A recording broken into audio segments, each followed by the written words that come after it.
Good evening. Thank you for coming. My name is Quinn Hong, and I'm the Public Art Coordinator for the City of New West. Thank you for joining us tonight for the Artist Talk with Holly Schmidt and Janet Wang. Before I begin, I would like to do a land acknowledgement. We recognize and respect that New Westminster is on the unceded and unsurrendered land of Halkomelem-speaking peoples. We acknowledge that colonialism has made invisible histories and connections to the land. As a city, we are learning and building relationships with the people whose lands we are on.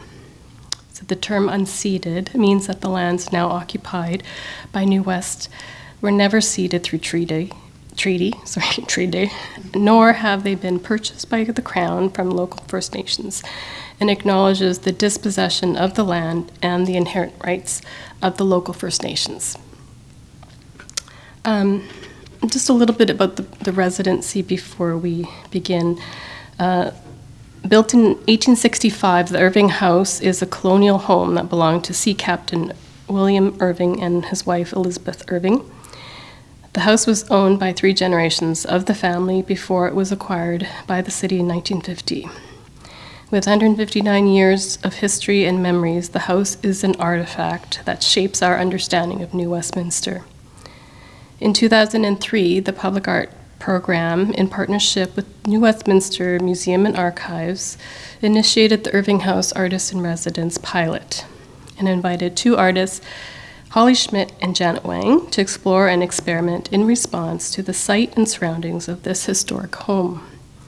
The residency gave the artists time, space, and resources to research the narratives and stories of the house, seeking to generate new observations and perspectives and facilitate meaningful and contemporary public art responses to the understanding of the overall context of Irving House. We wanted to provide an opportunity to immerse artists into a civic context and develop responses through a public art lens to build more reciprocity in decolonizing and develop a deeper understanding about place through this work. To extend the understanding of the Irving House and its significance today, to encourage critical examination of heritage and civic spaces, and to facilitate shared dialogue between artists and visitors. The residency ran from June to October 2023, and the artists created temporary public art interventions that can be found on the grounds of the Irving House, on the windows of the adjacent annex building, and inside the house. The artworks will be on display from April 2024 to April 2025. Tonight, the artists will each talk about their research, interventions, and reflect on their time at the house. And then Rebecca Salas, our Heritage Programs Coordinator, will invite the artists for a brief conversation and ask some questions. And then we'll open it up for questions. So I would like to introduce Janet Wang. Janet Wang is a visual artist and educator with a pluralistic practice encompassing traditional painting, installation work, and digital media. A second-generation settler of Chinese heritage, Wang's research centers around the question, what does it mean to be Chinese in Canada? Her work plays with familiar visual motifs from decor and art history, reworking these patterns with site-specific landmarks and contemporary social narratives. Public art projects include work with the City of Vancouver, Public Art Richmond, the City of New Westminster, and CMHC Ottawa. Her installations have been exhibited with Truck Gallery in Calgary, Paved Arts, aka Saskatoon, and INC Hamilton, the City of Regina, and has an artist in residence with Art Starts, the Burnaby Arts Council, Artists for Kids with the North Vancouver School District, Quiescence Project and Artscape Gibraltar, I can never say that word, Gibraltar Point. She has received support for her work from the Canada Council for the Arts, the BC Arts Council, and the Vancouver Foundation. Wang is an associate professor in the Department of Critical and Cultural Practice at Emily Carr University of Art and Design. Please join me in welcoming Janet. Okay, hi, good evening, and I want to thank Quinn and the museum team for the opportunity to take part in this artist residency. I love doing different things and really thinking about things through a new lens.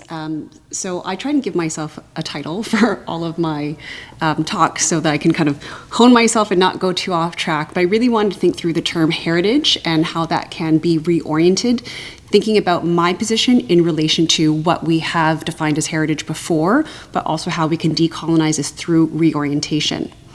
So I identify as a Chinese woman in Canada, as a parent artist, and as an artist educator.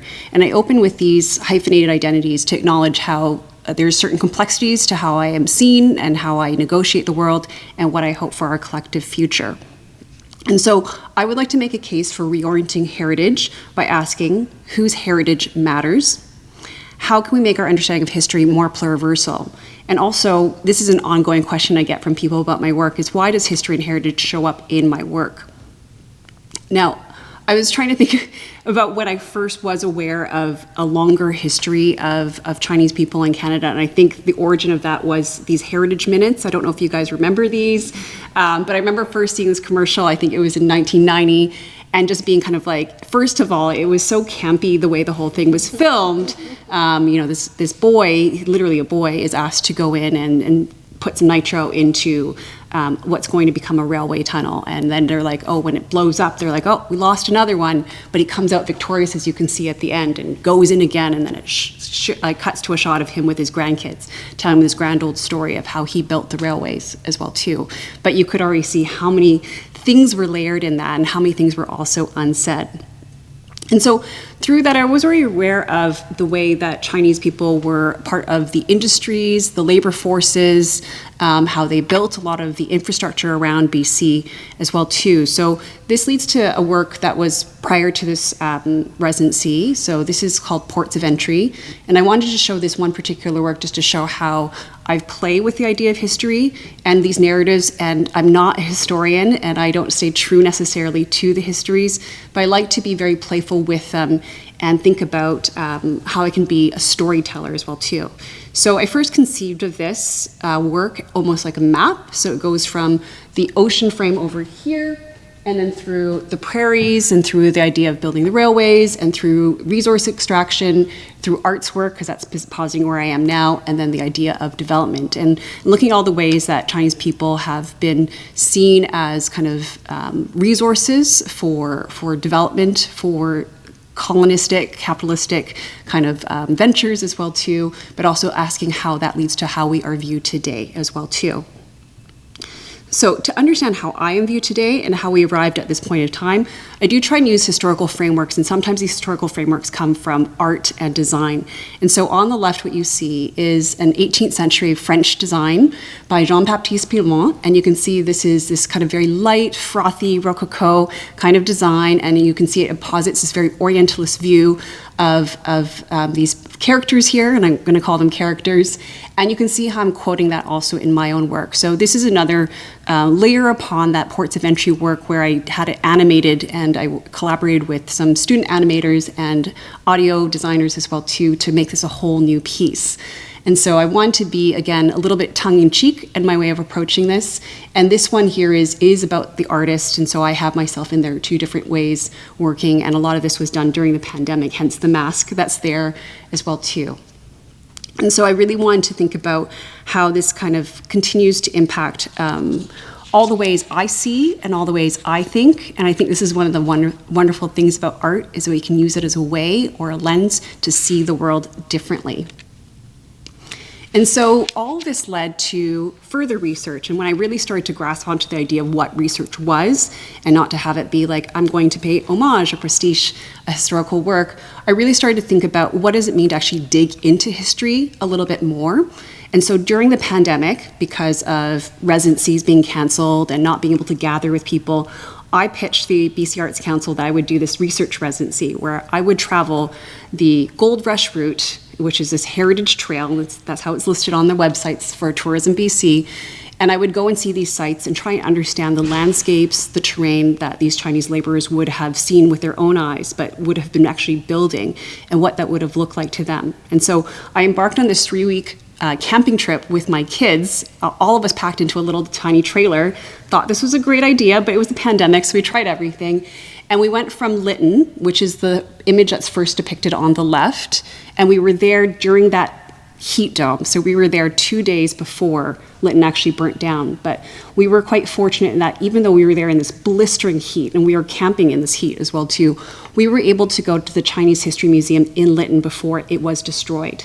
And so what we're seeing here is a replica of an artifact. They had a newspaper clipping showing the Joss House, which was the original building that was on the site of this museum. And so I took that image and I created it in my own drawing. And so I took this very grainy, lo-fi sort of image, and then I replicated this using marigold dye, which is something I make myself, and forged black walnut ink and Chinese ink to create this drawing here that would depict this Joss House. And this is where they would have had a goddess in this Joss House. And the goddess that was reported to have been in this Joss House that the Chinese laborers would have gathered around was Guanyin. And so you can see this is my depiction of a Guanyin goddess. She's the goddess of mercy, which is very apropos of what happened in Lytton with that fire as well too. So you can actually see she literally has a fire in her belly that's going to appear shortly. And she's holding all these different little objects, which I took a lot of liberty with and put a paintbrush and a key, and thinking about all the things that we were trying to gain, or people are trying to gain through our kind of working into the territories and working through the landscapes as well too.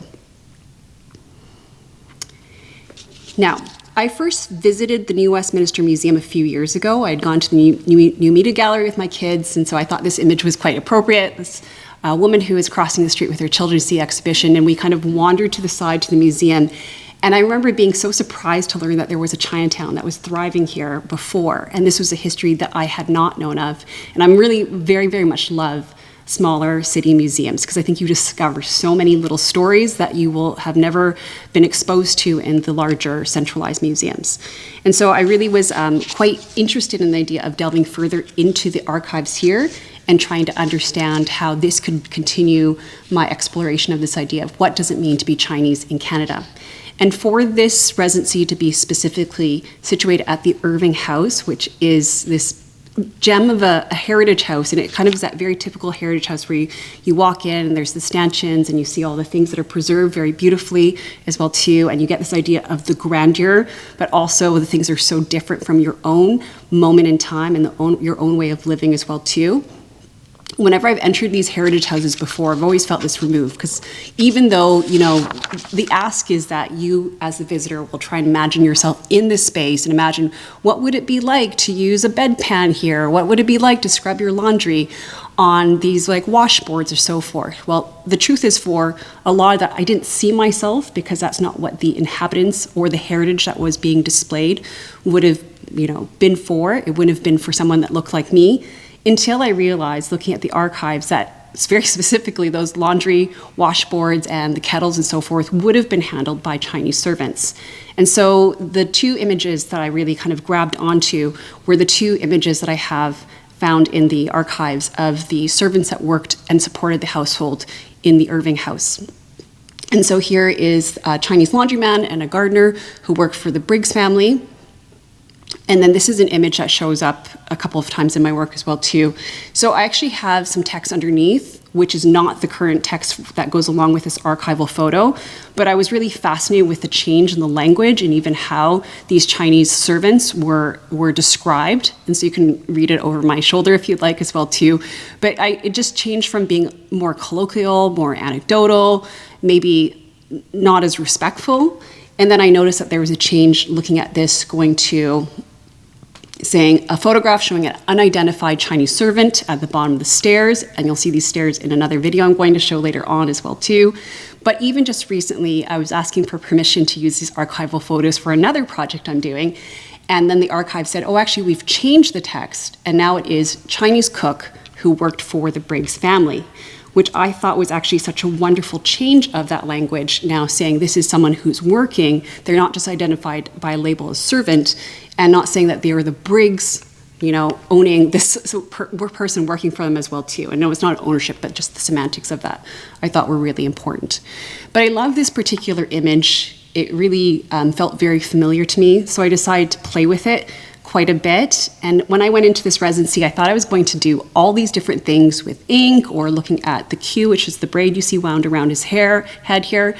But I ended up going in a completely different direction, which I love about residencies. Your best laid plans always go awry, but then you discover all these other different things that will come to fruition in many different ways.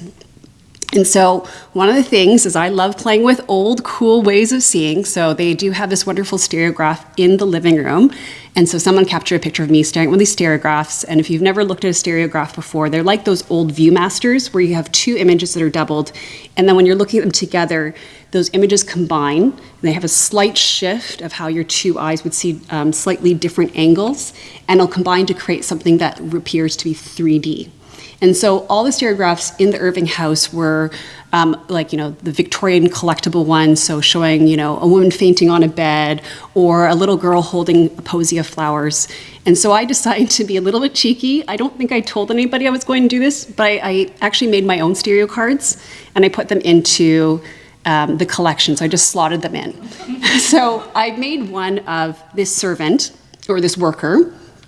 And the process was, I just had to keep delving into research a little bit, was creating something called a depth map, which you can just see is really flat gradient or flat grayscale planes here of the original photograph. And then importing that into Photoshop and creating something called a depth map that allows you to actually push the image back and forth. There's a lot of steps to this. I'm oversimplifying right now. But you can see I'm just trying to replicate through a small little GIF here what that 3D experience looks like. This is just shifting between those two images, the one from the left eye and the one from the right eye. And if you stare at it long enough, and if it's making you sick, just look away, you can start to see it starts to push a depth to the background so that the figure pops forward and then it goes back. And so the cards I made that look like this, so I kind of mimicked the exact same framework, the same typeface, the same color of cardstock, and those live in the collection hopefully still. And then I decided, let's go one step further. So the Irving House wasn't open early in the morning, so I went early in the morning once and I decided I'm not gonna set off any alarms, which I didn't, thank goodness. But you can see there's some of the stanchions behind me and I was like, okay, I was given permission, we can go behind these. And I decided to enact those roles of that worker. But in this pose, it's ambiguous whether I am actually serving or I'm part of that party as well too. So again, you can see sorry, this one's a little bit faster, but you can see that sense of depth that you get from it wiggling back and forth between that left view and that right view. And then just a few more of these as well too. And this is one of the images. I decided not to make too many stereographs. There's only so much of me you can see, but I found it quite amusing to myself personally at least, to insert myself into the house in a way that hopefully is a little bit unexpected, but also quite gentle as well too. So these just gentle guerrilla interventions.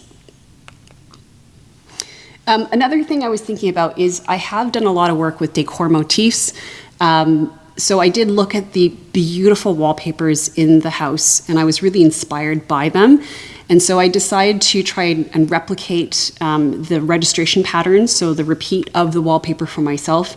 So you can see I did end up turning into an actual paper motif that I could use to print out. And then I used that to create these little zines. And the zine here is just an example, but these zines were then led to a workshop that was done in conjunction with the library. I think it was actually pitched for kids, but no kids almost turned up. I think it was all adults that turned up, which was really fantastic. You don't know who will actually come to some of these things as well too. But I was really moved because from these zines, I gave all the participants these papers based on the wallpaper, and one side was blank so they could still draw on it, and I gave them an extra sheet so they could cut up and play with it. So this is a zine made by one of the workshop participants, and she shared it with me afterwards. And you can see that she's using some of the wallpaper to collage and to tell her stories. And I'll let it speak for itself for a moment here because it does take a moment to go through.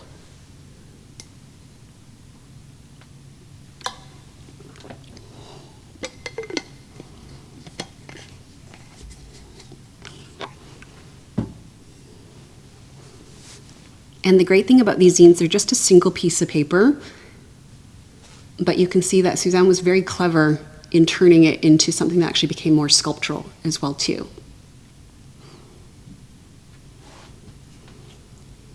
And it was just a lovely kind of meeting because a lot of the people that came to those workshops had different experiences of New West, people who had just moved here, people who were trying to understand these histories for themselves. Suzanne and her husband actually are both, I don't know if they were third or fourth generation Chinese settlers, and they were talking about their family histories, and then that was a really wonderful conversation. So sometimes a residency is just a point where you get to actually have all these beautiful conversations that you'll get to pick up those threads later on.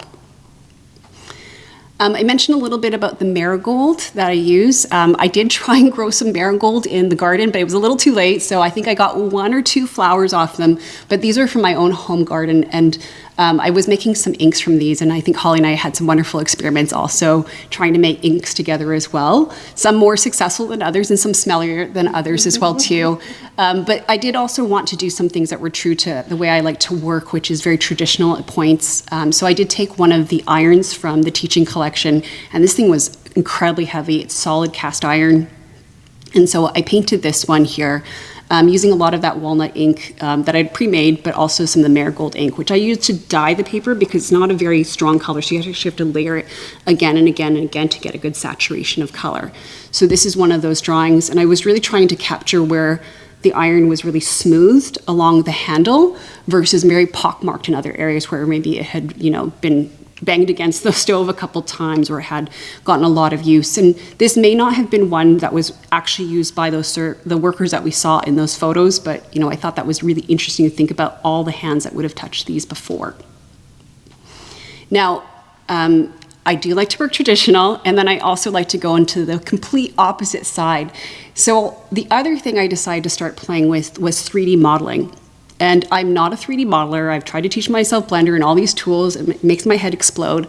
But I actually was using an interesting other way of working, which is using just a normal SLR camera. And I have a little diagram to show how this works later on as well too. So these are some more of the objects from the house. So there's this very heavy kettle, and then another iron here as well too. And you can actually even see some of the collection codes on these as well too. So when it's flipping around, and this is just a screen recording of me moving these around. So these are fully realized 3D models. And I made these models because I was thinking about how do we actually make these objects more, all these intangible histories are going along with these, also bigger, more monumental. And so this is where I started to play with how I could take this use of this new media and then start to make a lot of this invisible history or this less tangible labor and make it more visible. So there is the iron again. And this is an augmented reality monument, and I call these monuments in my head, that I created for the Irving House. And I love this idea that you would not see anything, and this would sit very lightly on the land because there's nothing physically there, but that when you actually open up this augmented reality kind of effect here, what you're going to see is this gold pit starting to open up in the ground, which is going to reference to the fact that a lot of these Chinese settlers would have called Canada and North America Gumsan, which is Gold Mountain, and the idea of the early days of the gold rush, which would have attracted and drawn a lot of migrants over to Canada as well too, and this promise of gaining more wealth as well too that you could use for your family at home as well too, but then also seeing this, that the truth was that many of these settlers would have become laborers that would have been limited to jobs that were very domestic or that were not being able to be fulfilled by female European servants as well too. And so we would have seen a lot of these Chinese men take on these very feminine roles, perhaps, in terms of the labor force. One of the other things that I wanted to do while I was at the Irving House was to hold some life drawing sessions. And I had very much particularly in mind this one particular model who was the very first life drawing model I ever worked with. I actually discovered him on Wreck Beach one day. So I'm very proud that he has a very great long history of modeling in Vancouver now. And I really love working with him because he's game for anything. And you'll see why I'm going to say he's game for anything.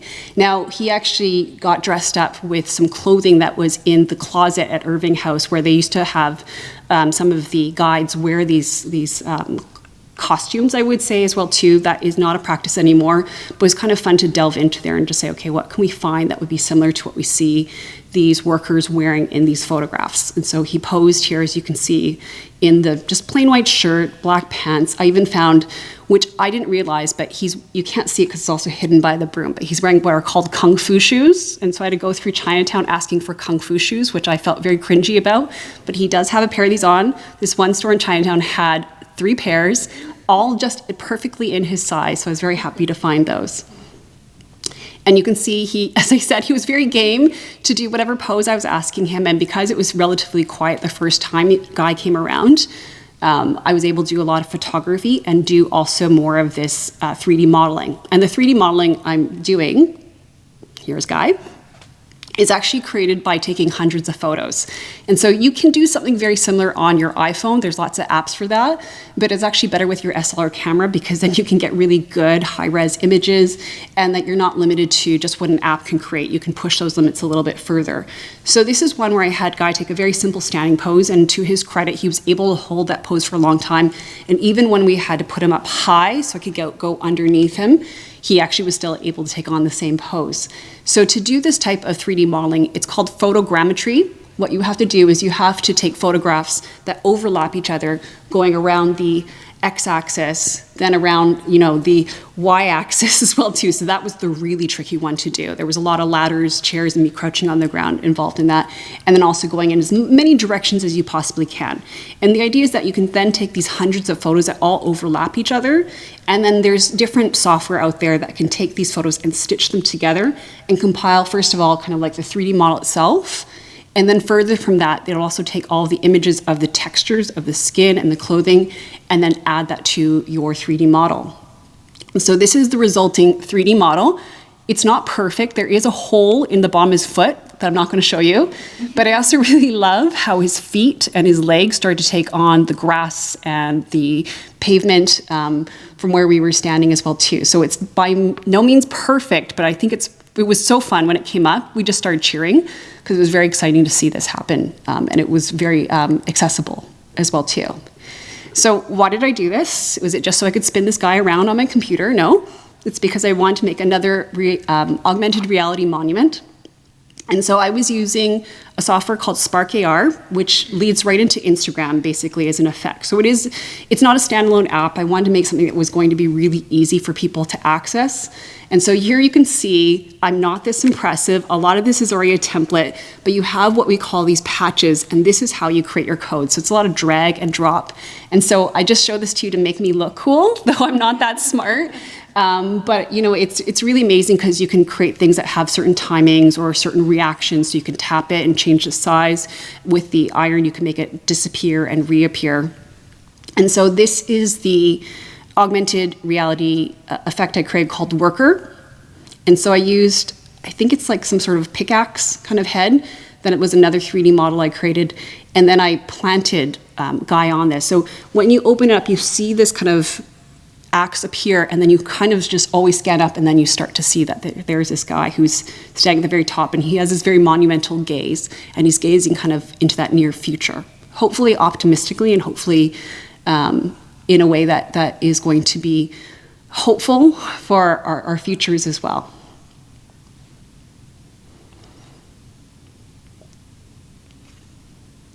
And I'm just going to end by showing where my work is going now. One of the things I always love about residencies is that there's only so much you can do in the few months that you're there, but you always get these like seeds or these like little like tangents that you can follow that come from that residency. So this happened on like the very last weekend that Holly and I were in the annex beside the Irving House, where I was like, you know what, I'm going to take this one photograph that is also Guy here.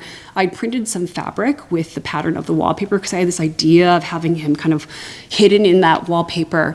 It never really turned into anything as a model, but then I decided I was going to go more old school and paint this. So this is just the very beginnings. I haven't had time to fully get into this, so hopefully over the summer I'm going to try and finish this work as well too. But it's a large, nearly life-size piece on canvas. It's a combination of using some natural inks, some charcoal, and some watercolor as well too.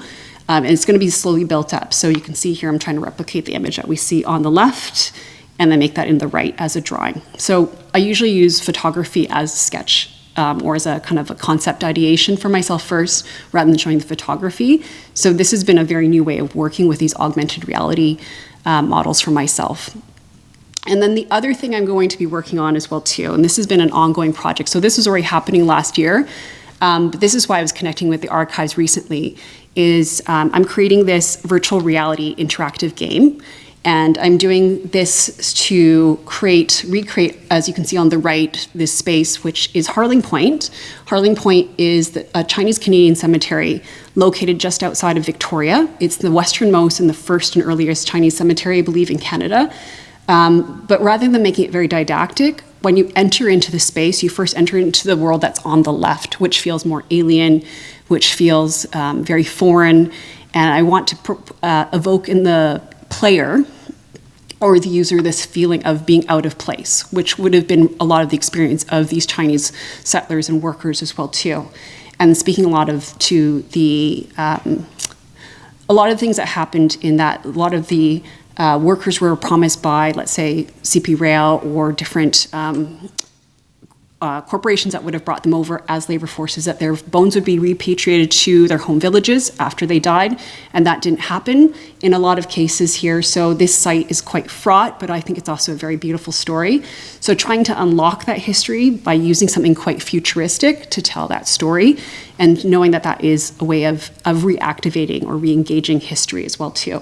And then one of the things that's going to happen is that when you are in the real, I'm calling it the IRL, Harling Point, is that you will see some archival photos which will highlight and amplify some of these lost histories or these invisible histories, and that will be done through some of the archival photos from the New Westminster Archives. So I'm really glad to have that come up again in my work.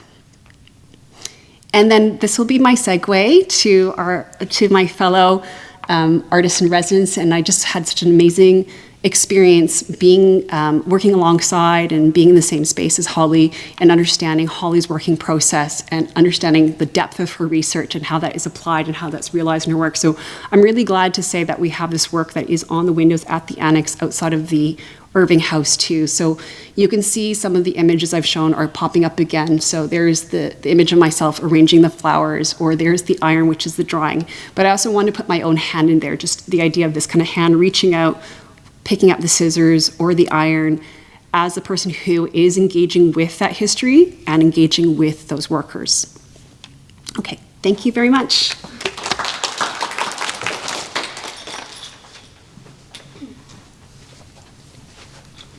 Thank you, Janet. That was great. So I'll just give you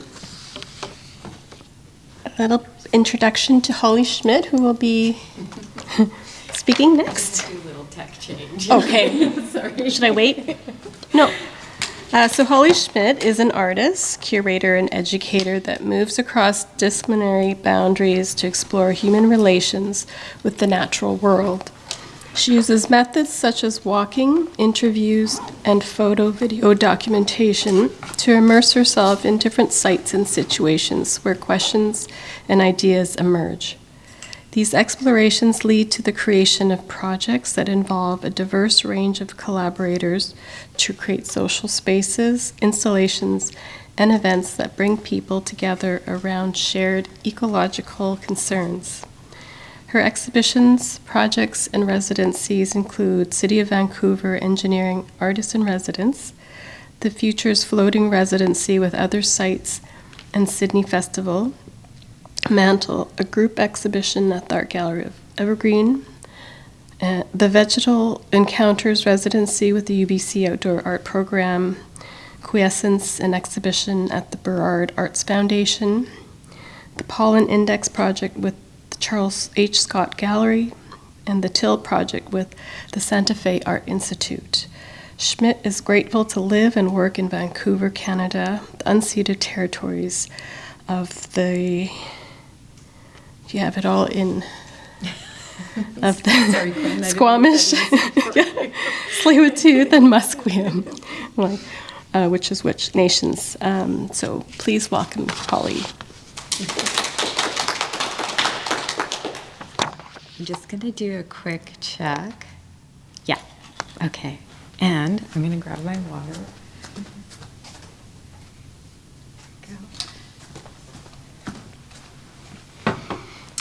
Thank you all for coming. I really appreciate you taking the time to be with us tonight.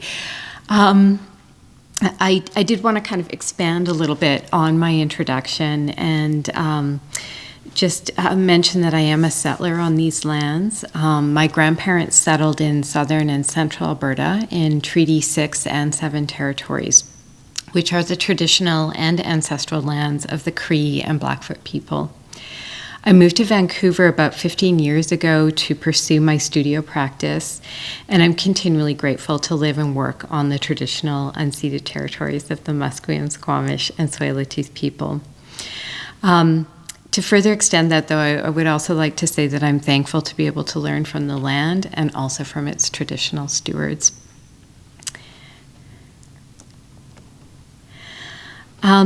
So as Quinn mentioned in my introduction, I have a research-based practice with a focus on human relationships with the natural world and the more than human beings of this world. As you can see, my practice takes many different forms and emerges from the research and exploration of specific sites and situations. Among my diverse projects, I've been able to have an opportunity to set up a flower shop that was actually within the Charles H. Scott Gallery on Granville Island. And through this project called Pollen Index, I was able to explore the global floral industry and also our very human desires to connect with flowers and to have a connection or relationship to plants. I've also had an opportunity to create dialogue with trees. So in another project called All the Trees, I put arboretum tags on a series of 25 trees within Jericho Park. And each of these tags invited people to send an email to that tree. And I had a curated group of amazing people, an Indigenous herbalist, a horticulturalist, a historian, and a poet who would respond back on behalf of the trees. So this is it was quite an interesting project. In my recent work out at UBC as the outdoor artist in residence, I've had the opportunity to transform the front of the gallery space. So removing the lawns and beginning to create a meadow filled with indigenous plants and a brand new sort of boardwalk that kind of echoes or reflects upon the kind of rhizomatic root-like structure that's actually underground. I've had the opportunity to do so many different kinds of projects, and as you can tell, the forms of all these projects are so different, but what's really, I think, the kind of thread through my practice is my research process and the way in which I explore these different sort of sites and situations to create work. Before I kind of move into the specifics of the work I did with the Irving House residency, I also wanted to say that I have a background in museums, specifically in education programming, which involved thinking about how we read objects, photos, and documents and tell stories with them. So I think as part of that work, I've really been able to witness how collections grow and how they change. And I've encountered the historical biases inherent in institutional collections, which in turn limits the visibility and legibility of so many histories. So on that note, I was really intrigued to receive an invitation to engage with Irving House, which is one of British Columbia's oldest post-contact homes.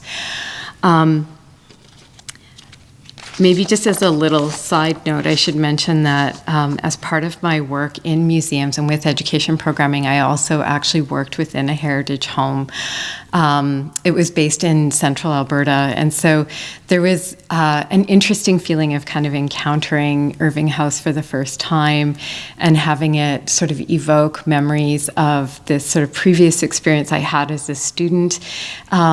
And then coming to it with fresh eyes as I think as an older sort of artist and coming out with these kind of new questions. So for me, it really prompted the question of how collections and institutions can work against these colonial legacies, and what kinds of artistic interventions would surface questions and invite critical perspectives. I was grateful for the invitation to spend time alongside Janet and to be able to kind of explore these questions side by side and in conversation. So for this talk, I'm going to sort of briefly take you through my process of research and exploration that led to the public workshops and ultimately the public artwork for this residency. So I often find as a research-based artist coming into different residency situations that I think one of the initial feelings is always to be overwhelmed.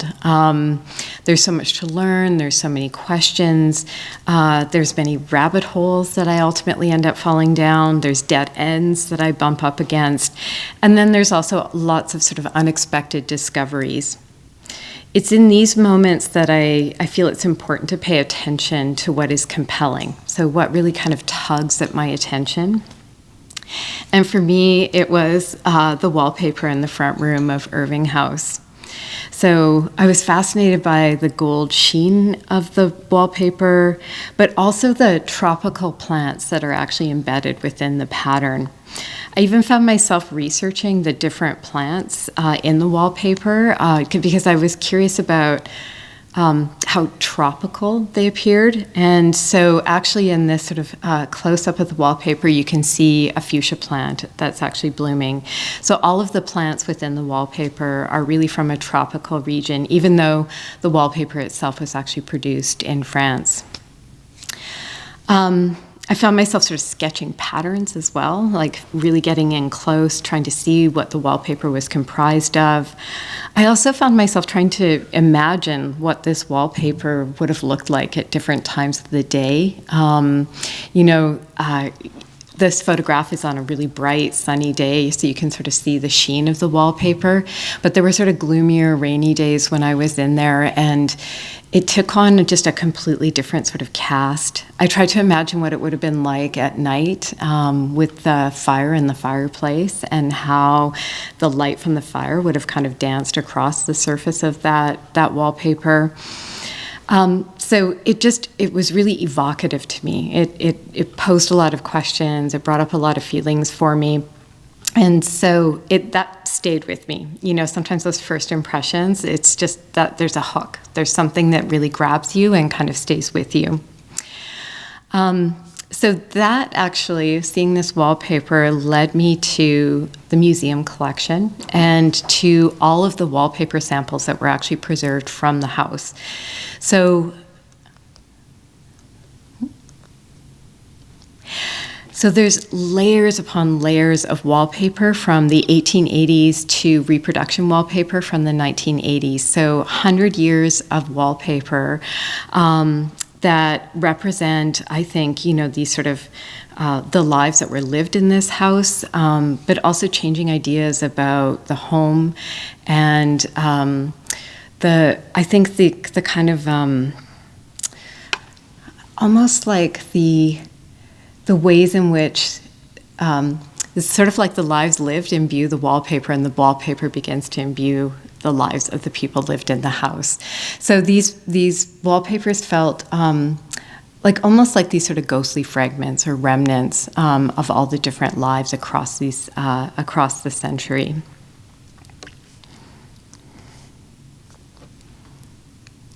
I also spent time in the archives and quite a bit of time reading about New Westminster history, leafing through the Irving House fawns as well, looking at photographs and scrapbooks by different generations of the family. And as I was doing that, one image stood out to me. It was taken by Paul O'Camara. He was asked by Mary Briggs to photograph her collection of cedar baskets made by Coast Salish weavers and exchanged in trade for everyday items. While the collector that commissioned the photograph is on record, the creators of the baskets are not. And so this, among many photos, reminded me of the gaps in the archive, its fragmentation, and its silences. As an artist, I do like to spend time in collections and in archives. I'm really quite fascinated by that process of research, but I also am really interested in sensorial experiences and exercises and ways of using the senses to kind of gather a different understanding or a different sense of place that goes beyond the visual. We have a tendency to really fixate or to focus on the visual aspects of the world around us. But I really wanted to sit for a while on the grounds of Irving House and to try to sense different things through listening, through smell. And so this is actually a recording of a listening exercise that I did. And this listening exercise involved sitting quietly on the grounds and just recording everything that I heard.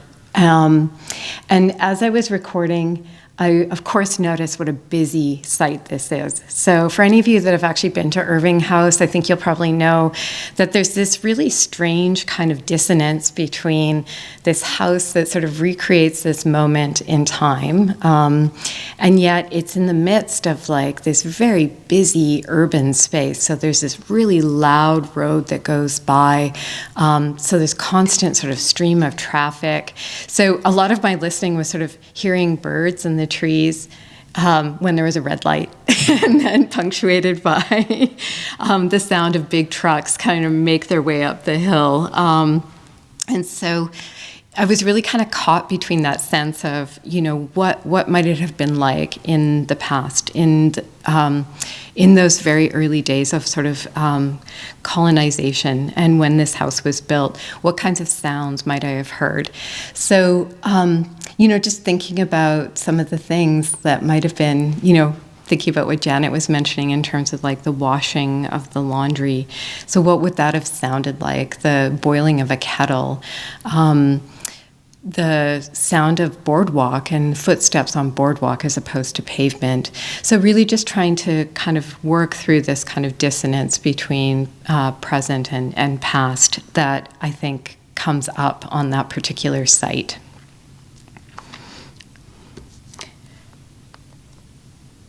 And so another exercise that I did, and this is probably a good moment to mention my assistant, who unfortunately isn't here this evening, but I had an assistant through Emily Carr's apprenticeship network, and his name was Elijah Bisco. So he was with me throughout the whole process of the residency, and it was really exciting to be able to mentor somebody as part of the process of this project. And so Elijah and I did a lot of these exercises side by side, which is kind of a new experience for me. I'm often, you know, kind of doing these things in a more maybe solitary way, but it was really interesting to kind of be able to compare the different things that we were noticing and discovering through these exercises. One set of work that we did was just paying attention to the architecture of the house too, and to the way it was constructed. So it is a revival Gothic architecture. And just through this sort of observational drawing, you start to recognize the kind of complex patterns that are kind of cut into the eaves and into the posts and the porches and all of that. There really isn't. It's kind of an extraordinary amount of ornamentation on the exterior of the house.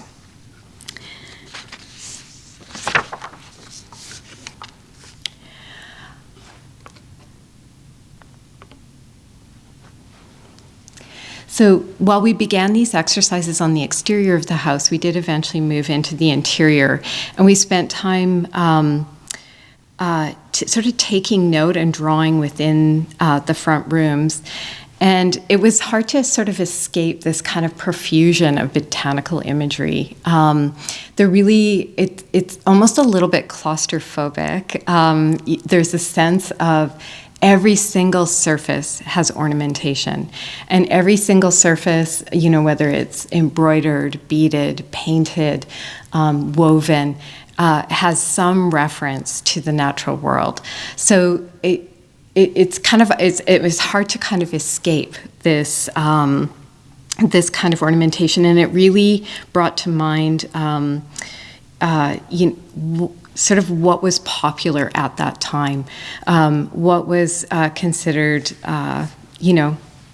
it's so hard for our modern sort of sensibilities to think about that kind of Victorian era, and that this was considered to be the really important kind of ornamentation to have in your house. So we started to look at the arts and crafts movement and the debates around architecture and design in the late 19th century. And one of the things that we started to discover was that there was really a moral dimension to wallpaper design. And it was stressed by critics that women were told that the decoration of houses contributes much to the education of the entire household in refinement, intellectual development, and moral sensibility. So the profusion of floral imagery, the sort of surrounding of a kind of idealized natural world and representations of that world was intended to have this really positive kind of moral effect on the people living within that home. And so that was a kind of a shift for me. Instead of thinking about the ornamentation as being about aesthetics, I started to think about it as this kind of environment to create moral goodness, or a conception of moral goodness. So for some artists and designers, such as William Morris, the figurehead of the arts and crafts movement, it was also a rebellion against industrialization. Harkening back to the Middle Ages, the arts and crafts movement looked to traditional guilds for inspiration. They began to fashion glass, tapestries, rugs, and wallpapers by hand, guided by age-old methods. Morris is perhaps most well known for his wallpapers. These complex patterns were based on direct observation of local flora and fauna, and the wallpapers were created by transferring drawn patterns onto wooden blocks, which were then carved. So there's actually one block for every color that appears within the wallpaper. The ink was then applied to the blocks, and layers of color, one after another, were pressed onto rolls of paper until a multicolored pattern emerged. So you can just imagine the extraordinary number of hours. This is an example of the carved block. There's actually a whole collection of carved blocks that are in the Victoria and Albert Museum in London. And they still reproduce this wallpaper in the traditional method today. And it takes an extraordinary number of hours to build up each layer of the pattern. So Elijah and I explored the methods used to create these floral wallpapers through relief printmaking workshops. During these workshops, we had opportunities to engage in conversation about the wallpaper in Irving House and how it reflected the views of European settlers held about art, design, and the natural world.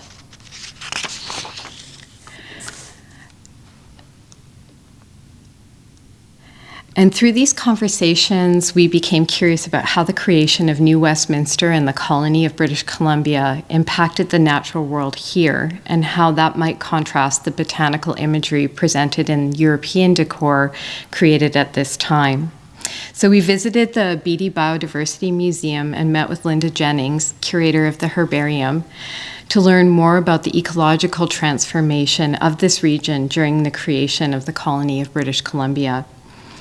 She directed us to the writing of John Davidson, the first provincial botanist, and provided a record of the plants collected in this early period.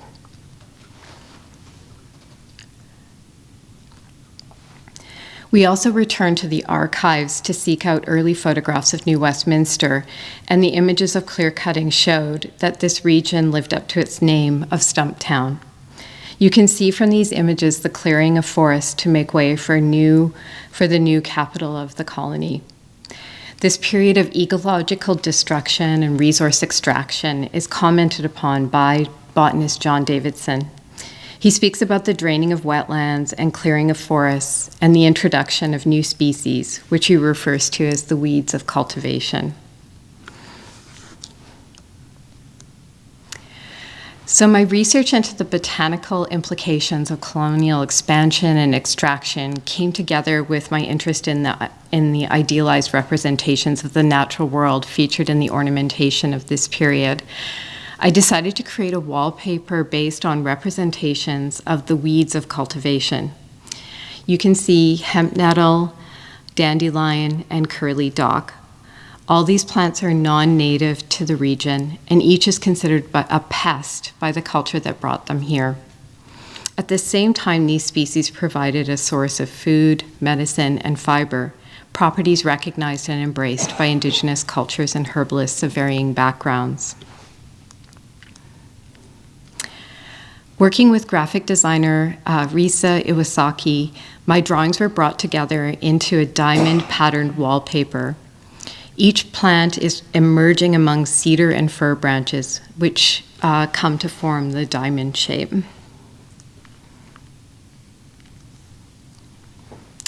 I also created a frieze for the upper windows of the annex. Central to this pattern are the stumps that remain, surrounded by skunk cabbage and sword ferns of the temperate coastal rainforest. And these are the kind of wetland environments that John Davison talked about being drained and slowly sort of disappearing in that early period. The border of ivy represents one of the plants introduced by settlers for aesthetic reasons. And I'm just going to show a few images here by Rachel Topham.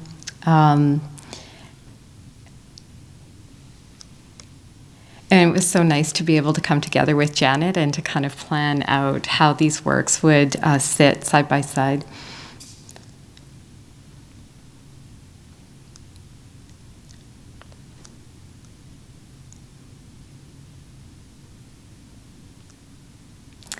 So I did want to extend my gratitude to, there were so many people that supported us through this residency.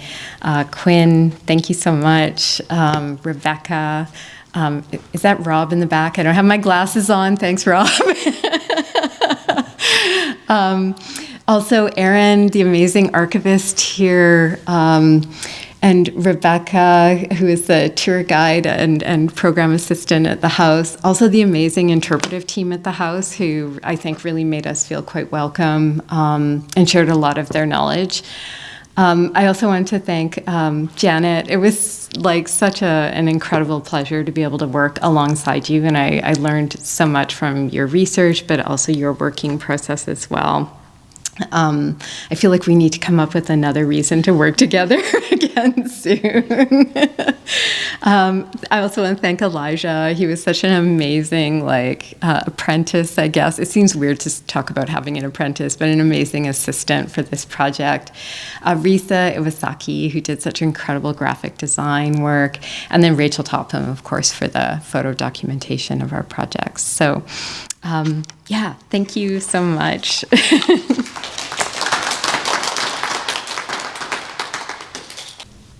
Thank you. So my name is Rebecca. I'm the Heritage Programs Coordinator with the city. I just have a few questions which are sort of to allow the artists to talk to each other about their experiences. And if any of you have questions afterwards, we're totally going to host those and hope that you do have questions for them. So yeah, if you want to just pass the mic back and forth when you chat. Okay, so the first is, it's on? The first is, and I script my things, so I'm sorry I'm reading. It just helps me to be more articulate for you. I feel it's important for us to talk about how the community fits into this experience. Both of you held workshops, you would have encountered community members, and I know I got some feedback from community members about encountering you. So they really appreciated seeing you and meeting you. Can you talk about your experience interacting with New West residents or even staff? What were their reactions or thoughts to the residency and your projects? Was there anything unique about your residency experience in this community in particular? The first day I was there, I was drawing the drawing of the house I showed for my first slide. I was sitting on a bench drawing it, and this woman came along with her dog, and she was so affronted that I was sitting there. She said, "That's my dog's favorite bench." So the dog and I look at each other, and I'm like, well, I'm not moving. But it was quite funny. But then actually we saw this woman a few times through the course of our time there, and then she just got used to us, and then she'd be like, I'm sitting there, her dog's sitting there, we're all good. And I think it was just this act of this duration with the community, so they can see we're not just parachuting in, we're really here to experience like what the house is like. That you're at the idea of the listening and understanding like where this house is situated within this developed context as well too. But also hosting things for the community, I think was really important. And I think that was a really lovely thing that gradually you're building, I don't want to say trust necessarily, but people get used to you, which I think is, you become part of the Irving House collection almost in a way. They're like, oh, there's an artist, and they could see you working through the windows. And so there was a lot of happenstance conversations, which I think is actually the beautiful thing about an artist residency like this, and making public art different. It's not just something kind of dropped into a neighborhood. It's something where it's very much integrated, engaging with community, having conversations, trying to understand how this can fit in with the story, not just of the history, but of the current neighborhood as well too.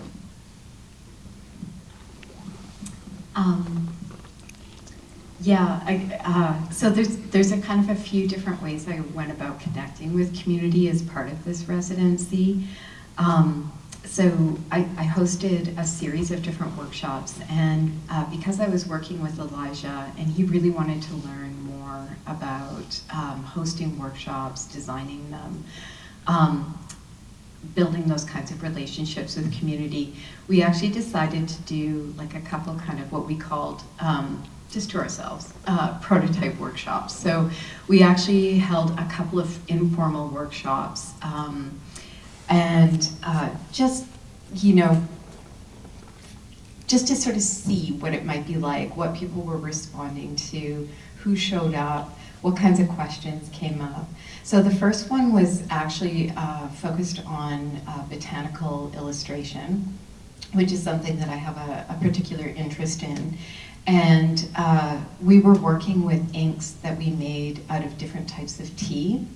And tea really came up a lot in the research around the house, partly because of its role in colonization, and it being kind of the sort of the main kind of beverage that people would have been drinking in those early times in the house. And so we created a whole kind of palette of different inks, and so it was interesting to see kind of who dropped by, who felt like kind of spending time drawing with us, who was interested in kind of chatting and opening up conversation.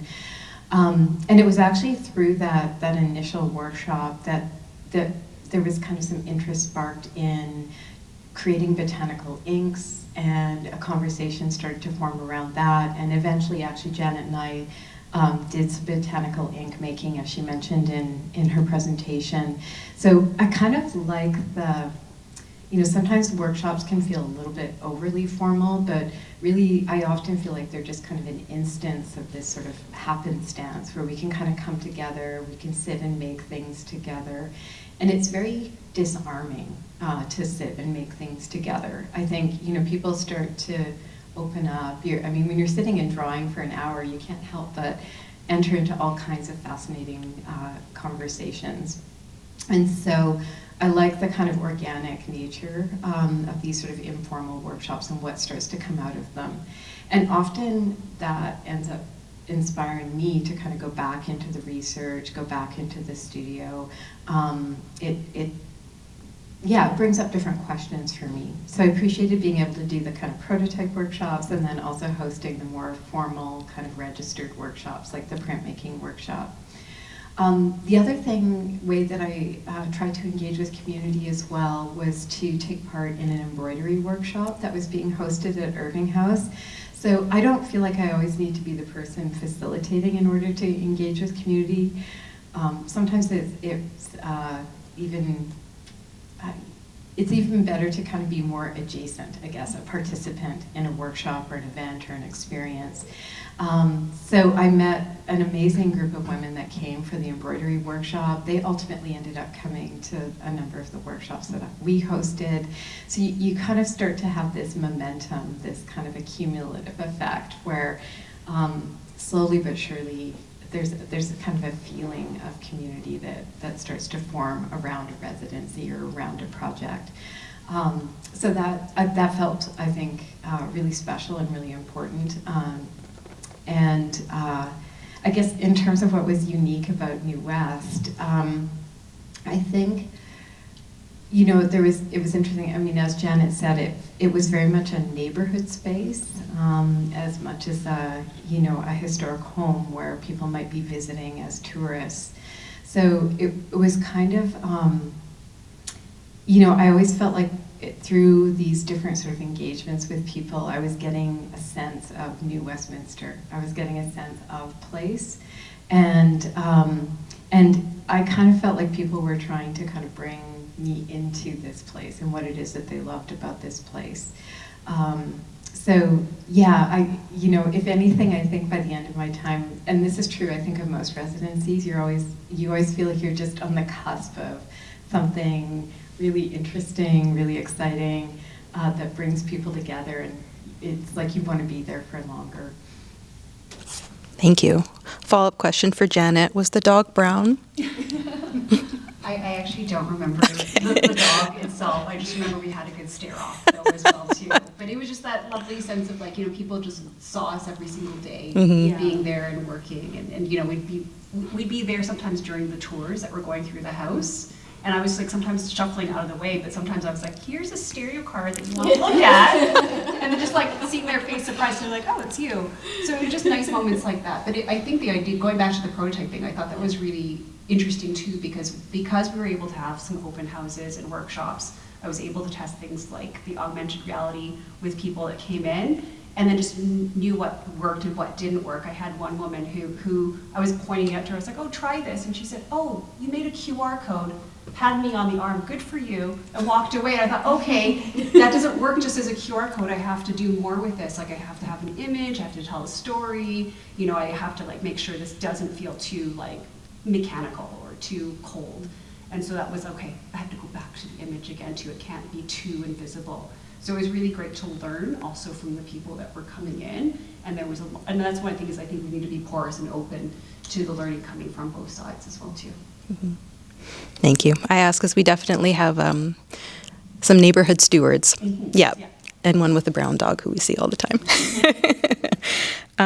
Okay, one question that brings in both of your experiences when you were working together in the same space.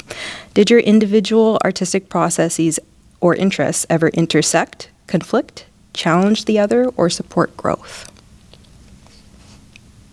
I don't think there was any conflict. I mean, always, it's just the most... Not unless you haven't mentioned anything. No, I haven't. It was just so gentle and wonderful. And honestly, sometimes, I will admit this, that when Holly wasn't there sometimes, I would go over to Holly's desk and be like, what is Holly working on now? Because I found that so inspirational. And I loved looking at process, so you would have the sketchbook open. So I'd be like, oh, what's going on over here? And then it actually helped steer me maybe so that I wasn't going too close to you. But then we had a lot of conversations because there was a shared interest in the idea of what can you make ink from? Because I'm always curious about how we can push where our mediums come from as well too. So that was something that kind of converged in the final open house, which was for the New West Art Crawl. So we had a lot of fun just experimenting with things, and we just had a table open, and then people could come in and try things that we were making. So I don't think there was any conflicts, but I think it was very generative to see how thoughtfully Holly approached every aspect of her archival research, of working alongside Elijah as well too. So that was very inspirational to me. So I think that's one of the things is like, it's not that you get into this groupthink as artists in the studio, but there's definitely a gentle steering that happens. And that's something I really love about having that kind of open space. And we were in the old museum space, which is massive, but we decided to kind of both congregate in the very same corner. So I think that's also something that was important too, that, you know, I would see the development of what Holly was making, and I think it was so fabulous because I didn't get to see the close-ups of those wallpapers until today. So seeing all those like wonderful details, because I overheard some of your conversations with Elijah, and so that was fun to hear as well too. So it's, again, I think that the privilege of working alongside somebody who has such a well-conceived practice and such an iterative practice was highly beneficial to me. Thanks, Janet. Compliments. Yeah, I mean, I think I felt like it was very inspirational to be working side by side, and it did kind of take me back to art school a little bit, because, you know, once you're a practicing artist, you're kind of often working in your own spaces, and you don't really have an experience like this where you can work adjacent to somebody else, and there is this kind of it's inspiration. I think there's a kind of energy that you get from working alongside somebody and seeing their curiosity, their questions, their experimentation. You know, it sort of galvanizes what you're working on. But it also, like, I found it fascinating actually seeing your presentation and seeing that wallpaper come up as well so many times in what you were working on as well.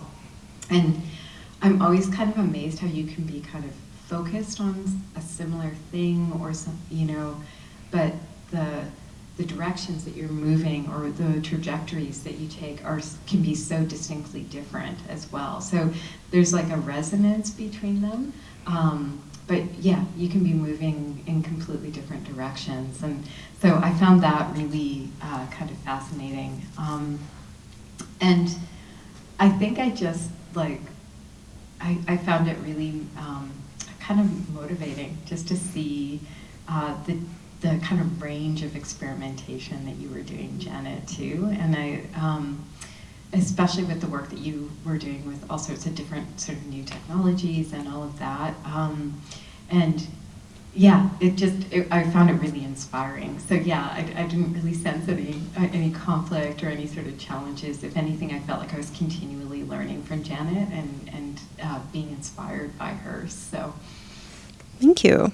A question more towards Irving House itself and your perception of it, and this was formed by Quinn, and I really appreciate the question. So Quinn says, you were asked to propose a methodology and approach for your residency, which meant that some knowledge of Irving House and the history of New Westminster was required prior to your arrival. Did your research or time here change any initial assumptions that you had?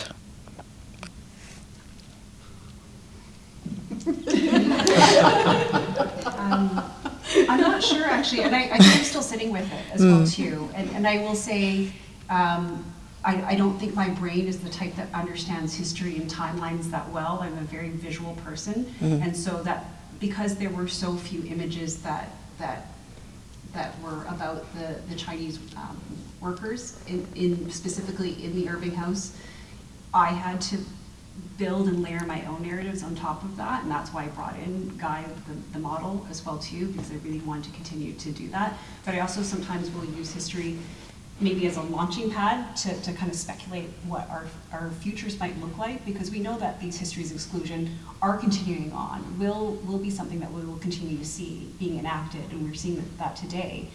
And so that's where, I don't know if my idea of it changed. I do know that I learned a lot. We had Linda Zhang come visit us several times along with Quinn at the house, and so we were able to unpack a lot of history there. I think what was interesting learning from conversations with Linda specifically is it wasn't that there was a very thriving and quite well-off Chinese merchant class as well too, and that was very interesting for me to learn. And so I think that I was very specifically focused on Irving House and the three men whose photos I had, but there is a whole another layer of stories that could be possibly told as well too. The Chinatown that was destroyed in the fire, why that wasn't rebuilt, when other areas were rebuilt more so. So I think there are so many other things that still need to be unpacked and made more visible. So I don't know if my ideas have changed so much as they have been expanded. And I still have a very imperfect understanding of that, and I will sit with that. And I think that's one of the things I'm going to still have to keep, like, you know, looking at and poking at and playing with. Yeah, I think approaching Irving House, I think, you know, I kind of had these ideas that came from my experience, having worked in a historic home and having worked in a museum as well. And so, you know, I kind of felt like I was coming to it with, you know, maybe it's sort of like a sense of it as a museum of a museum, if that makes sense. Like it's kind of, I kind of had an understanding of the ways in which it was intended to tell stories. And I guess there's sort of a, you know, coming to it, I felt like there was a surface kind of, almost like a romanticization of the past, a kind of idealization of that colonial past. And so I kind of felt this almost like a bit of a divide, you know, sort of where it feels like the house is presenting one sort of story, but I'm coming knowing how the stories are made, and then kind of wondering what stories maybe aren't there. And I think what changed, I think, is just the more research that you do, spending time, you know, with all of the incredible, like, knowledge holders that exist within staff and in the collections, is that I really felt like I began to understand the complexity and just the nuances of that history. I think sometimes that's what kind of it goes missing in these situations, is that sometimes history can be presented in a way that feels a bit like you're just seeing the sort of the surface of it, but there's all kinds of tensions and complexities that are just under that surface. And so I think maybe similar to what you were saying, Janet, it's sort of like it's almost like you're just starting to open up all of these different things, all of these different questions. And I feel like I'm still sitting with those questions now.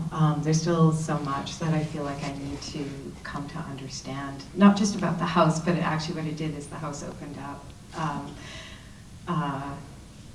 Just this feeling that there was much about our history that more broadly that I didn't really understand, and that I felt like I need to learn more about.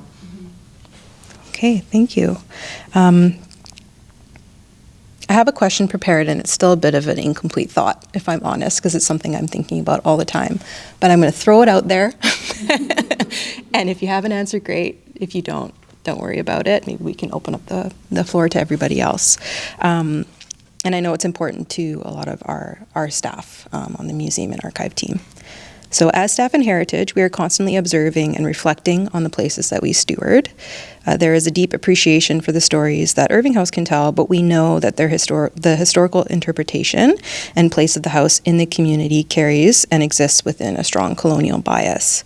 As you know, the residency, this was basically the purpose, right? To work with Quinn and to invite basically a questioning of that fact. So considering this sort of wider conversation, and maybe for you, Holly, this resonates with your past experiences quite a bit, but considering this conversation about what interpretation can do and not do, if you had to leave sort of one change or leave your mark on how you observed interpretation happening at Irving House, you know, what could that be? Very small or big. Mm-hmm. Do you have? Oh, I don't. Okay. See, I always just talk off the top of my head, and then when Holly speaks, I'm like, oh, I should have said that. Like, I should stop speaking off the top of my head. You can have a rolling start. I know. Start. Okay, sorry. So the question is, you know, actually, I was going to say I was really, I was really moved because I was at another talk with another project I'm doing for the Suzhou Alley Women's Mural. And one of our collaborators works now for the city of Burnaby for their reconciliation department. And he said, oh, one of the things that we're doing is we're following New Westminster's lead. and what they're doing. And I have to say, like, you know, as I was saying in my talk, I was really just impressed with just the change of the labeling of a photograph, which seems really tiny and small, but I think it's actually very meaningful. And when I started to look back what was said 10 years ago and what was said 5 years ago and what's being said today, I'm like, okay, you can see these shifts and you can see this consideration, you can see this respect. I think one of the things that I did want to do was I do try and be a little bit humorous. Like, I don't want it to all be like, this is all about a collective trauma or affiliative trauma. I do want this to be like, you know, saying that we can interact with these histories and we can understand them. And I think that that will make it easier for someone. Like, I look at my kids and I think about what would they actually react to. Oh, they would react to wanting to play with this augmented reality thing. And it's a way of not shoving history down their throat. It's a way of actually saying, okay, think about why. Why are we seeing this Chinese man on top of this pickaxe, and what does that say? And you know, I know some people will just be like, oh, this is something that's fun, or maybe something didn't quite work. But if I can get that one person to think, oh, what's this connection between point A, B, C? I think that for me works. And so my form of engagement is to make something that hopefully will play and tease out some of those ideas. And so that's why I'm glad I left the little stereo cards, and it's a very small thing again, but for me that it was a little kind of like frisson for me to be like, oh, I'm actually left myself in the house physically in some way. So I think that's the thing, is like, I think that storytelling is still very important. And I think that's one, not a legacy, but like just a small trace that I'd like to leave behind. Mm. Rolling start. Thanks, Janet. Oh, so many things came to mind while you were talking, so let's see if I can parse them all out. I think, I mean, one of the things that I feel as an educator is that sometimes when we're didactic and we kind of present everything as though it's known and that this is static and that this is like a complete body of knowledge, we don't leave space for questions, for curiosity, and it appears as though there are no gaps or there are no unknowns, but actually, you know, we can tell from our the collections here. See, I'm even talking about it like it's my collection too, our collection. That there are those gaps, and I think it's really important. Like, one thing can be just to acknowledge what we don't know and why we don't know it. So I think sometimes that can be a significant gesture. I think also, of course, introducing alternative stories that haven't been at the forefront, and that make visible other histories, I think is significant as well. I also feel like, you know, the work that we're able to do as artists is important as well, because I think we can kind of prompt questioning. We can create that sort of curiosity. And I think we can find those kind of, like, sometimes gentle, sometimes playful ways of teasing out, like you say, these differences in perspective. So I think, you know, I never feel like it's just sort of like one thing that needs to happen. It's always, that solutions are always like manifold. It's always like many small gestures accumulatively making change happen. And, you know, like, I feel really honored that Janet and I were actually invited. I even noticed that I think our residency is referred to as a prototype as well. I feel honored that we were allowed to kind of prototype this experience and what we were able to maybe contribute to the house, to the community, hopefully to staff as well. But it's just, you know, I see that we're just like one little, you know, little bit of that change, hopefully. Thank you for answering that enormous question. I know that some museum colleagues at other places and archival colleagues at other places are going to be watching the recording. So for us, but also for them and the community, I think it's important for them to hear it. And I also want to say that I noticed that our guides use your cards a lot. Yeah, I think because they are colorful and because they are something new that they can talk about, and because people look at them and they're interested. So, and Holly, for you, when people have been walking around, there's a sort of an event called the Tourism Challenge happening right now, and so families are constantly looking at the works out back. And when they say annex, they mean the old museum building. So slight upgrade when we came to Anvil Century a in terms of space, but that people notice and they wonder about the plants and why those plants, and those are the questions that are coming up. So thank you for that, for introducing something different and a sort of new way into different conversations about the same place. So I want to stop talking, and if anybody has any other questions, I'd like to hand it over. I have this humorously small microphone that I'm going to pass around if you have a question. We've only got one there. Anybody?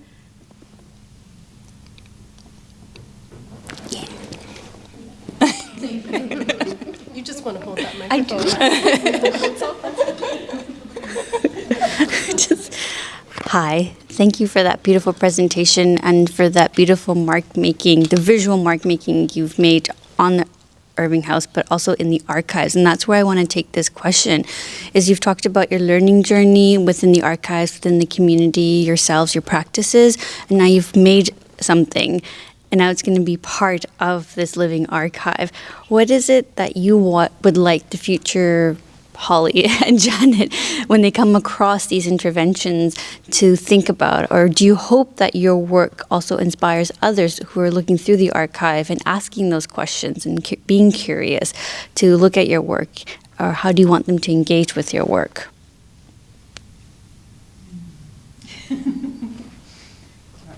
Yeah, sure. So there's a few different questions I think in there. I guess in terms of how I'm hoping, an audience or at Irving House might receive the work and engage with it. I'm really, I'm hoping that it kind of has that aesthetic of an arts and crafts movement wallpaper, which I think has a real familiarity for a lot of us, especially in this area. And I want them to kind of be attracted to it, come in closer, and then also, I think the most identifiable plant there that shows maybe something is a little different is the dandelion. And so just that little nudge that, something isn't maybe quite what we thought it was here, that starts to prompt these sort of questions and kind of curiosity.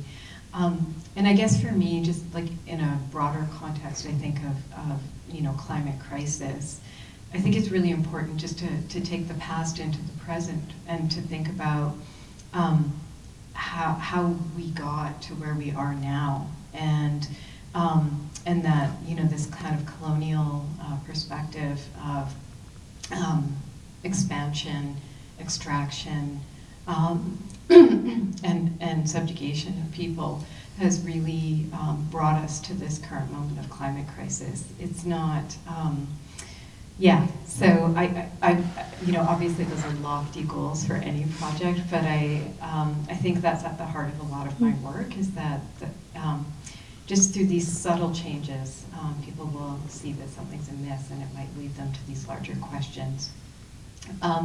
In terms of being part of, Irving House, I think it's really interesting to become, I feel like I'm one of those layers of wallpaper now, and that was in the collection on the side of the building. And I guess it just makes me kind of curious to see how many layers will accumulate, how people might look back to this moment.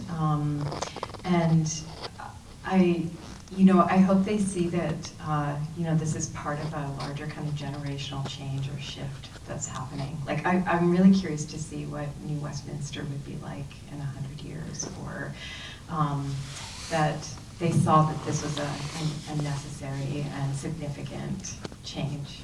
So, yeah, and I just have to say, I've always been so taken by your stereogram cards in the house, and the fact that they were inserted into that pile, because I just feel like it's really embedded you in the house in a way that,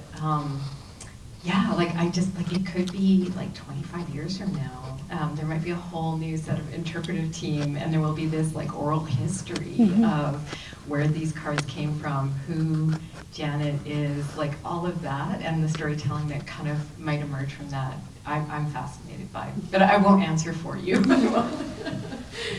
One of the things I do in my practice, and I've been practicing this for a while now, is I try and keep it not a journal so much, but I do take a lot of copious notes about my process, because I know I'll always forget something, because I'll use, let's say, Spark AR to make the augmented reality, but I won't touch it for months, and then I'll forget everything that I learned in those intensive few months. Or I'll use another program where I'll mix something to make a recipe for a medium or something.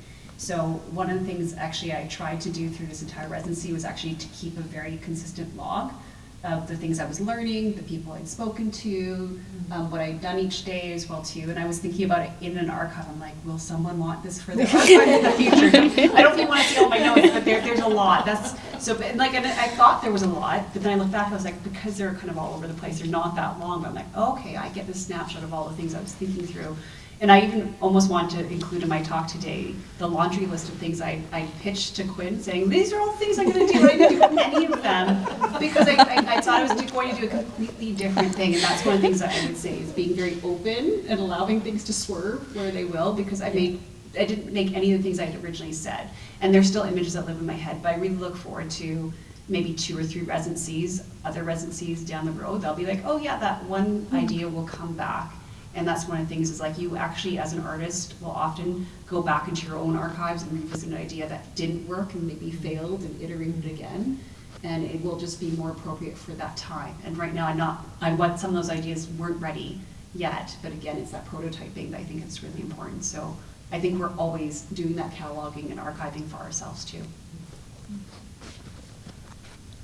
I have a question. Anybody else? I was just curious if you had any sort of, other than your stereo cards, there wasn't a lot of interventions inside the house, and I'm wondering if you had any reasons for that everything was adjacent to the house. I think the augmented reality, I had originally envisioned it being inside the house until I realized how dark it can be in the house. And so a lot of those augmented reality apps don't work that well in a small, tighter space or where there's not a lot of lighting. So I just envisioned somebody backing up and like knocking over a vase or something terrible. So that's why they didn't end up being inside the house.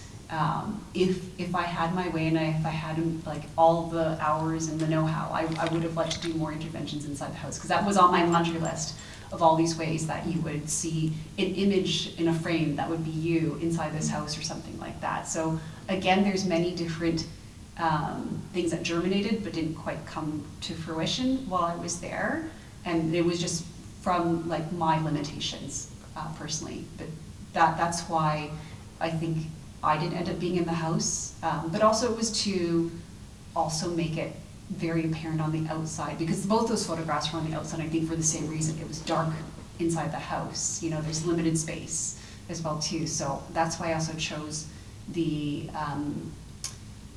worker augmented reality is actually at the same staircase where you see the cook was photographed, and that was very intentional to put it in the same place. I don't think it could have replicated where the laundryman and the gardener would have been, because there were more expansive grounds before, so I'm not sure where that was, but that was also very intentional in placing that as well too. Thank you. Yeah, I think it's interesting. Maybe this is where my background in museums became an impediment or a kind of obstacle, because I know that, like to handle, artifacts with caution and in particular ways, and so I felt like I had a sensitivity to the interior of the house and its conservation that it became like just an internal like kind of barrier to me thinking about for example, like putting wallpaper inside the house, which you can throw your hands up in horror, Rob. But yeah, so I feel like I probably I became that was internalized for me. It's not that anybody said no, you can't do that. So so that I think that's partly why I focused on the exterior, and then I think also because I was dealing with kind of the world around Irving House and what was happening around the house itself. It sort of made sense to be outdoors. And So I think that was, yeah, those are kind of the reasons that I ended up, I think, kind of gravitating to the external, like the exterior of the house and the annex. I think also too, there's something about when you're working, like, because that was our studio space. Yeah, I was just going to say that. Working too, Yep. it kind of like, it just starts to present all of these, like you're starting to imagine what you could do with, and I have to say, I love those windows of the annex. Like, I think, like, there was like a coach or something in there, wasn't there, Rob? Yeah, so it's like, it has a very particular, like, shape, and they're quite large windows. So I also was kind of taken with it. Like, I had lots of ideas for what I would do with that space. Like, but yeah, most of my ideas were outside. Yeah. Thanks. Anyone?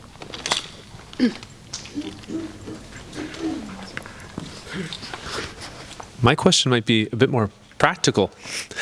The wallpaper that became the print on the walls or the windows of the annex building, was it made to the configurations and size of a standard roll of wallpaper? No, it wasn't. I basically created the size that would fit within the window panes because they're, on the one window to the side, there is the wooden piece. So I worked with the dimensions basically that were there in the window. But it's probably pretty close, I'm thinking. Is it adaptable to something like that, do you think? Yeah, I think it would be, if Risa would help me out, I think it would be adaptable for sure. And it could also be printed on different substrates too. I mean, of course we did vinyl because we wanted to attach it to the window, but it could be printed on paper or, other materials, so. Okay, because the house became a museum in 1950. At that point, there had been a family living in it for 85 years, and the descendants of the original family that built it. Here we are, almost 75 years later, and it's almost been a museum as long as it was a family home. And you could say that the natural evolution of that space shifts into what can it be as a museum? What can it be as a heritage space that is not just tied to the family, but the evolution of how we interpret heritage in this city? There's a larger project going on in the house around restoration, trying to make the spaces look somewhat akin to what they would have been around circa 1900, but we don't know the patterns of those walls in all the rooms. And if we have a wallpaper that looks similar to what might have been used at that time, that becomes a further opportunity to interpret how heritage can be realized in the city. And that's why I was kind of asking that. Yeah, no, I mean, I think that's really fascinating, and I think it's interesting to think about, I mean, just from looking at that 100 years of wallpaper in the collection, I mean, you can see all these transitions and changes that happened. So truly, to have my wallpaper become yet another one of those transitions, I think could be really fascinating. So I'm open to talking. Yeah, there was so much thought and so much interest put into these residencies, and it's something that if it was to just kind of stop and move on to something else, it almost seems criminal to the idea of what the idea of the residency as a start. Like the idea of something remaining behind, I think, is important because it's a part of what this city is doing in its transition to acknowledging marginalized identities and trying to decenter those identities that have had the power for a long time. And there's a space for holding on to that in the house or within the community at least. Anybody want to turn on the tiny mic? Yeah, sure.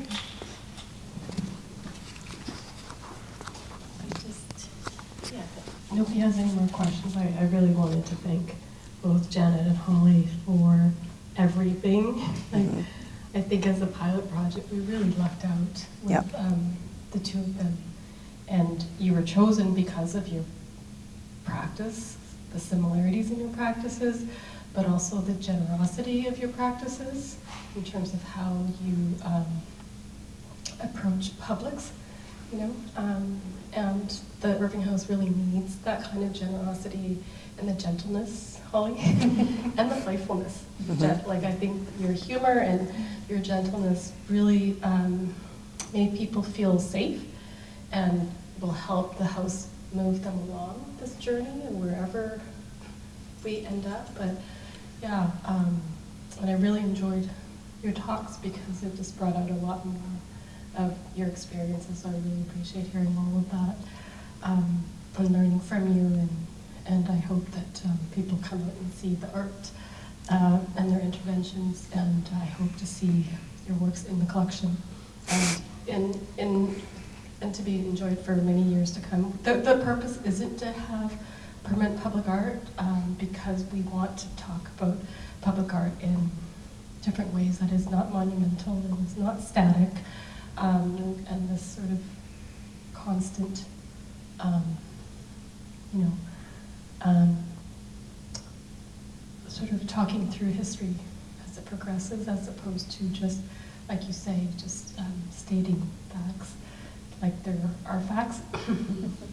So, and unless you want to say anything, Rebecca, I just really want to thank the two of you for such a lovely summer, learning from you, and I hope we can continue this more. I think we need some sound artists and some Indigenous artists. I think we can take it many, many, many ways. So thank you. Let's get these ladies around.